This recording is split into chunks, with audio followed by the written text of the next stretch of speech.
Diversas han sido las reacciones y las críticas luego de la penúltima cuenta pública de la presidenta Michelle Bachelet, con interpretaciones distintas respecto al tono, al fondo del mensaje también que quiso dejar en este tercer mensaje la presidenta Michelle Bachelet. Vamos a analizarlo, a conversar de esto y otros temas con el senador José García Rominot, de Renovación Nacional. Gracias por estar con nosotros, senador. Bienvenido. Sebastián, muchas gracias. Muy amable. A ver, senador, en términos bien generales, considerando además que esta cuenta pública es la que marca el inicio del segundo tiempo, como le han llamado desde el propio gobierno de la administración Bachelet, ¿qué cree usted que está trazando el mensaje de la presidenta de ayer para lo que venga de gobierno de esta segunda administración? Yo me quedé con una sensación de que el mensaje fue de una debilidad enorme. Y me quedé con esa impresión porque además en los días previos el propio gobierno se había encargado de crear unas expectativas enormes, particularmente en relación con que la presidenta iba a hacer anuncios significativos, importantes, para poner el crecimiento económico y la creación de empleo en el centro de la acción del gobierno por los próximos 2 años. Pero le dio un buen espacio a la economía, ¿sí? Pero finalmente no hubo anuncios concretos que tal vez era lo que esperábamos. ¿Usted esperaba alguna medida? Sí, yo esperaba o algún paquete de medidas? Algún paquete de medidas que apuntaran al corazón de que la economía crezca más, de que fortalezcamos más la creación de empleos y de que por esa vía también podamos mejorar las remuneraciones. Finalmente el anuncio, básicamente que se agregaría algo más en el Ministerio de Vivienda, algunos planes más en el Ministerio de Vivienda. Insiste en el Fondo de Infraestructura, que ya estaba anunciado. Ya estaba anunciado, y que yo tengo dudas en realidad de que vaya a significar algo muy nuevo, muy distinto, porque una cosa es que lo haga el Fondo de Infraestructura como tal, como institución nueva, porque lo mismo que va a hacer el Fondo de Infraestructura de alguna manera lo podría también seguir haciendo el Ministerio de Obras Públicas, como ocurre hoy en día.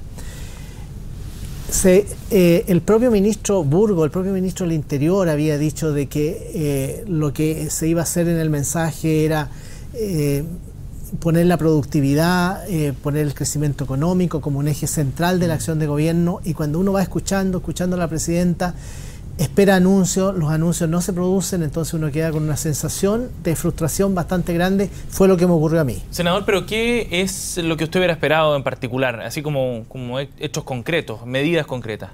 A ver, yo habría esperado, por ejemplo, en materia de vivienda, algo más macizo, más contundente, porque siempre que la economía se debilita, se apoya mucho al sector vivienda porque tiene un efecto inmediato sobre el empleo. Pensé también algo importante en obras públicas. Sin embargo, finalmente nada de eso ocurre. Pensé también que la presidenta algo iba a decir para los pensionados, particularmente para los beneficiarios de la pensión básica solidaria.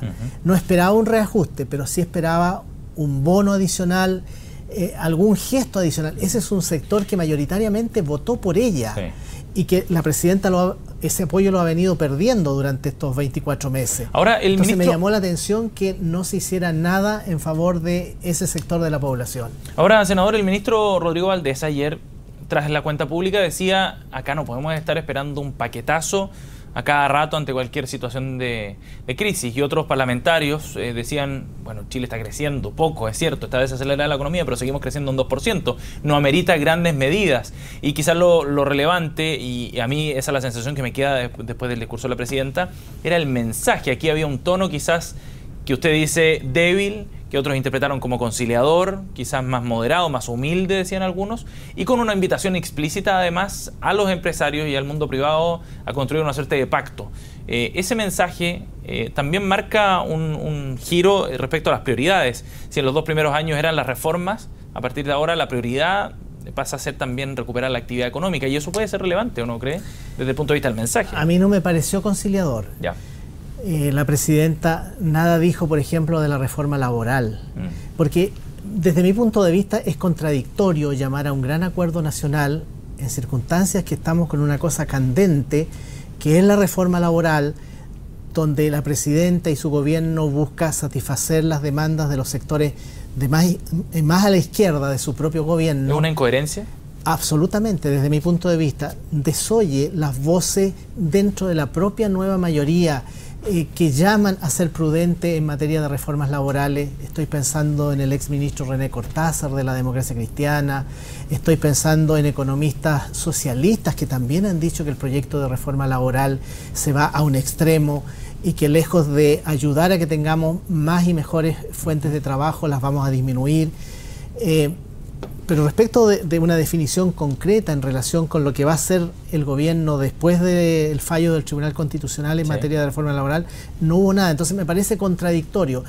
Desde el punto de vista del discurso es re fácil llamar a un gran acuerdo nacional, pero en los hechos eso no se traduce en acciones reales, en acciones concretas. Germán von Willenbrock decía que le faltaba sustento, carne a este mensaje. Es lo que yo pienso, es lo que yo creo. Y además, respecto del tono conciliador, ella usó palabras que académicamente muy bien dichas, pero bastante fuertes en relación con que Chile Vamos no va a participar del proceso constituyente al que ha llamado la nueva mayoría, al que ha llamado el gobierno de la presidenta Bachelet.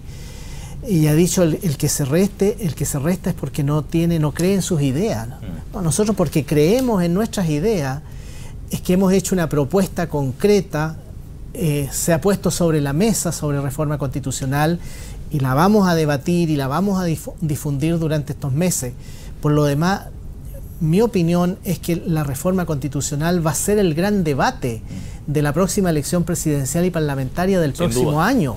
Entonces, decir que uno se resta y pegar un palito por aquí, un palito por allá, un poquito disimulado, a mí me pareció de mal tono, a mí me pareció de mal gusto, para decirlo francamente. Senador, la presidenta en este mensaje también ratificaba que ya se estaba concluyendo la obra gruesa, con estos 2 años y un poco más de gobierno que lleva la segunda administración de la mandataria. Y en ese sentido, ¿qué es lo que proyecta usted que vendrá en materia de políticas y de prioridad del gobierno para estos próximos 2 años, considerando que en este tendremos elecciones municipales y que el próximo viene, como decía usted, parlamentarias y presidenciales? ¿Cuál cree usted que va a ser la proyección del gobierno para esta segunda parte?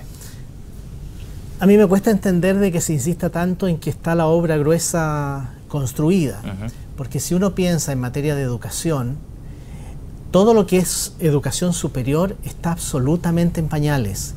Yo no creo que vayamos a tener ley de financiamiento de la educación superior y creo que nuevamente va a haber que recurrir a una glosa presupuestaria de la ley de presupuesto 2017 para poder hacer posible la gratuidad de la educación superior el próximo año. Los tiempos no calzan. Yo no veo, si el proyecto se ha venido postergando una y otra vez. Ayer mismo la presidenta anunció que lo iba a ingresar durante el mes de junio. Yo veo que además hay una diferencia de opinión enorme de la ministra de Educación, del Ministerio de Educación con los rectores de las universidades. Entonces yo veo muy difícil de que podamos, de aquí a noviembre, que debiera ser la fecha en que la ley debiera estar no ingresada, sino que debiera estar completamente tramitada en ambas cámaras. Yo lo veo francamente imposible. Entonces, hablar de que la obra gruesa está terminada, también me parece a mí que son figuras literarias que no se sustentan en la realidad. Ahora, sí creo que debiera, obviamente, sacar adelante los proyectos de educación que faltan. Creo que el proyecto de financiamiento de la educación superior, dar sustento a la gratuidad mediante una ley de carácter permanente y no que dure un año como ocurre con la ley de presupuesto, debiera ser tarea central en lo que le resta al gobierno en los próximos meses. Senador, y usted ha destacado varios puntos negativos del discurso. ¿Qué le gustó del discurso de ayer? Creo que efectivamente, cuando la presidenta dice de que bajo su administración se ha invertido probablemente más que en muchos otros años en materia de generación de energía y de conexión de la energía, es decir, la transmisión de la energía, creo que la presidenta tiene razón en eso. Hizo bien en destacarlo y creo que el ministro Pacheco efectivamente está haciendo una muy buena labor en ese sentido. Creo también que la ministra Paulina Zabal en vivienda está haciendo una muy buena gestión. La percibo como una ministra muy receptiva, muy acogedora de las ideas, vengan de donde vengan. Y una opinión similar tengo del ministro Barraza en desarrollo social. a pesar de que a él le toca un área que para mí es extraordinariamente sensible por ser representante de la región de la Araucanía, que es todo el tema con nuestros pueblos originarios. Pero creo que el proyecto que crea un ministerio de pueblos originarios, un ministerio de asuntos indígenas, sí, y los consejos de pueblos indígenas son avances que nos debieran permitir construir más acuerdos y que también nos debieran permitir dejar atrás, junto con otras medidas que yo echo de menos, medidas en materia de seguridad, pero dejar atrás la situación de violencia que afecta a la región de la Araucanía y que no mereció de parte de la Presidenta de la República ninguna mención en el mensaje de ayer. Eso le iba a preguntar, ¿no estaba presente su región en el discurso, no explícitamente al menos, no se abordó el tema de la seguridad allá, ni del conflicto que se vive en la zona? ¿Cómo interpreta usted desde el punto de vista político el que se omita un tema que es sumamente relevante, que está haciendo noticia todos los días, que es tema de discusión y que además amerita quizás menciones precisamente en una instancia como esta, cuando lo que se necesita son soluciones de fondo precisamente y no anuncios puntuales? Efectivamente, la Presidenta de la República una vez más omite a la Araucanía. Yo quiero recordar que ella tampoco ha ido a la región, ha ido 2 veces a la región.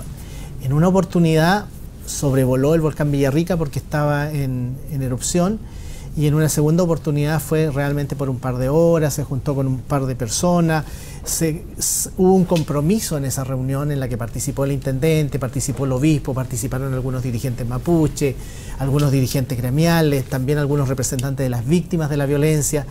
Y entiendo que el acuerdo de esa reunión fue crear una comisión de alto nivel que propusiera medidas concretas para dejar atrás los hechos de violencia, no solo desde el punto de vista de la investigación a través de la Fiscalía, sino que también de medidas profundas, de medidas concretas, que permitan tener un punto de reencuentro y dejar atrás las diferencias.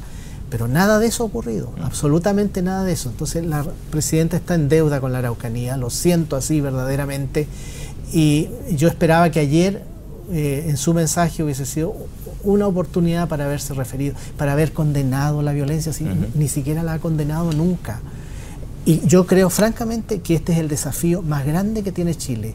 En la Araucanía tenemos una herida profunda y esa herida hay que limpiarla, hay que sanarla y tenemos que partir de nuevo, porque la convivencia hay que nuevamente estructurarla, hay que nuevamente hacerla posible.